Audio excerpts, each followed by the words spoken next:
নমস্কার বন্ধুরা, সকলকে স্বাগত জানাচ্ছি।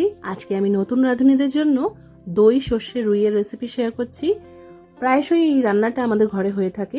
আমি কিভাবে তৈরি করি তার এই সহজ রেসিপি শেয়ার করেছি। ভিডিও ভালো লাগলে ভিডিওটাকে লাইক আর শেয়ার করতে ভুলবে না। চলো তাহলে আজকের রেসিপি ঝটপট দেখে নেওয়া যাক। রান্নাটা করার জন্য আমি এখানে প্রায় 6 থেকে 7 পিসের মতো রুই মাছ ভালো করে জল দিয়ে ধুয়ে নিয়ে জল ঝরিয়ে রেখেছি। এবার উপর থেকে এর মধ্যে হাফ চা চামচ নুন আর হাফ চা চামচ হলুদ গুঁড়ো দিয়ে ভালো করে মাছের গায়ে এই নুন হলুদ মাখিয়ে নিতে হবে। যাদের মাছে আষ্টে গন্ধ লাগে তারা একটু লেবুর রস চিপে দিতে পারো।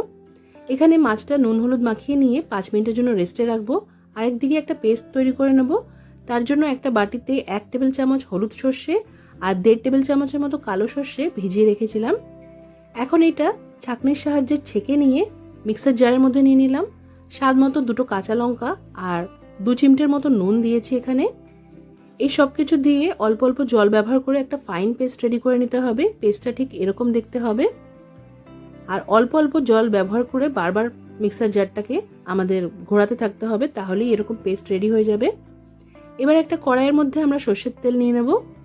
মাছ ভাজার জন্য যেরকম তেল প্রয়োজন সেরকমই তেল দিতে হবে। পুরো রান্নাতে যেরকম তেল লাগবে আমি সেটা একবারেই দিয়ে দিয়েছি। তেলটা খুব ভালো করে গরম করে নিয়ে আঁচটা মাঝারি করে দিয়ে মাছগুলো তেলে ছাড়তে হবে। মাছগুলো তেলে ছাড়ার পর আমাদের 2 থেকে 3 মিনিটের জন্য অপেক্ষা করতে হবে। তারপর দ্বিতীয় পিঠটাকেও উল্টে দিয়ে ভালো করে ভেজে নিতে হবে। এই মাছের রেসিপির জন্য খুব কড়া করেও মাছ ভাজার দরকার নেই, আবার যাতে একটু কাঁচা না থাকে সেটাও খেয়াল রাখতে হবে। তো এখানে মোটামুটি এরকম হালকা সোনালী রং চলে এলেই আমরা এগুলো কড়াইয়ের থেকে তুলে নেব। সবকটা মাছ কড়াই থেকে তোলা হয়ে গেলে কড়াইয়ের মধ্যে যে তেলটা আছে তার মধ্যেই আমরা দিয়ে দেব মেথি ফোড়ন। এখানে 1/4 চা চামচের মতো মেথি ফোড়ন দিয়েছি। তারপর হাফ চা চামচ দিয়ে দিয়েছি হলুদের গুঁড়ো। আর হলুদের গুঁড়োটা যাতে কড়াইতে পুড়ে না যায় তাই জন্য এখানে ছোট বাটির 1 বাটি মাপ করে এখানে জল দিয়ে দিলাম। জলটা দেওয়ার পর এর মধ্যে দিয়ে দিয়েছি আমি হাফ চা চামচের মতো নুন।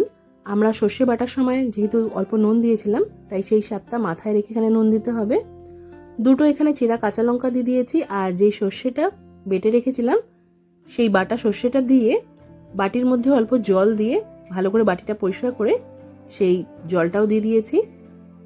সব কিছুকে এবার খুব ভালো করে মিশিয়ে নিতে হবে। সব কিছু ভালো করে মেশানো হয়ে গেলে এর মধ্যে আমরা দিয়ে দেবো ফ্যাটানো টক দই।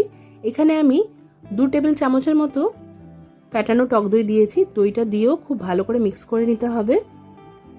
আর এই গ্রেভিটাকে একটু ফুটতে দিতে হবে, মোটামুটি 2-3 মিনিট এটাকে ফুটতে দিতে হবে।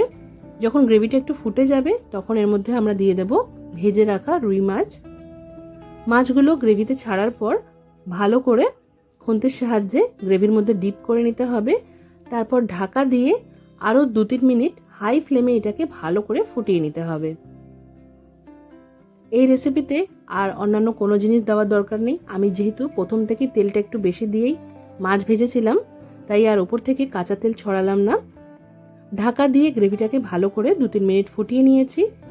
এবার আমরা আঁচটা বন্ধ করে দেব।